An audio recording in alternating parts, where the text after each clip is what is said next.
Have you ever felt that deep, heavy exhaustion where you're essentially setting yourself on fire just to keep everyone else warm? You tell yourself you're just being nice, but psychologists actually have a term for this: pathological altruism. It's a biological trick where your brain convinces you that if you aren't useful to the tribe, you aren't safe. It's a brutal way to live. Let me introduce you to Barnaby. Barnaby was a draft horse, an absolute tank of an animal, the strongest in the entire Green Valley. But Barnaby had a fatal flaw that might sound uncomfortably familiar to you. He believed that love was a transaction.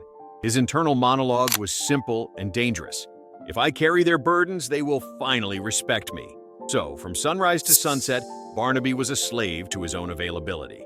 A fox would ask him to move heavy stones for a garden wall she didn't even need, just because she didn't want to ruin her claws. Barnaby's hooves were cracked, his back was screaming in pain.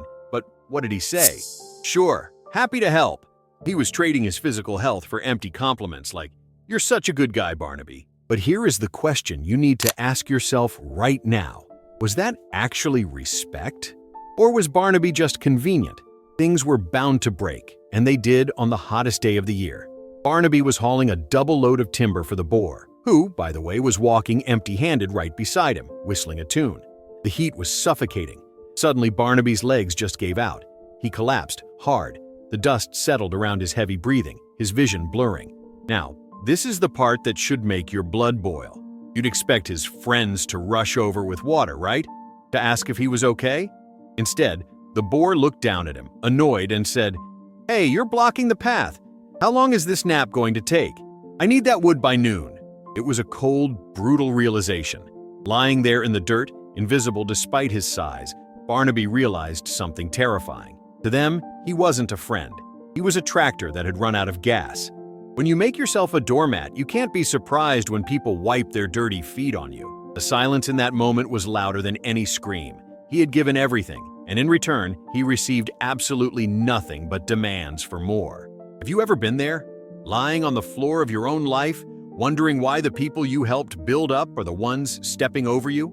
Barnaby was still shaking in the dirt when Master Shell, an ancient turtle who had seen generations come and go, slowly approached. He didn't offer pity, he offered a mirror. "You think you are being kind, Barnaby," the old turtle rasped, "but you are not. You are simply available." That distinction changes everything. It's the difference between being a good person and being a doormat.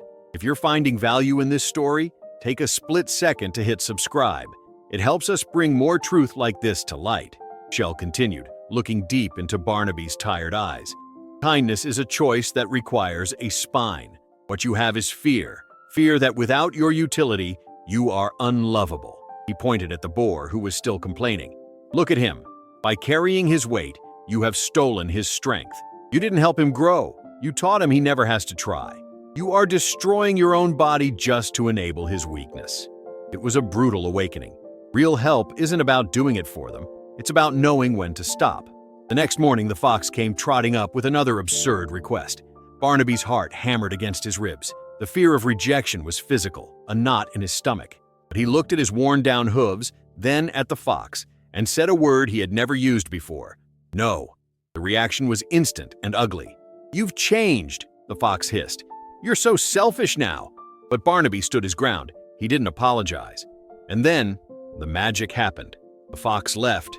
The boar left. The parasites, realizing the free ride was over, simply vanished to find another host. It was quiet at first, and lonely.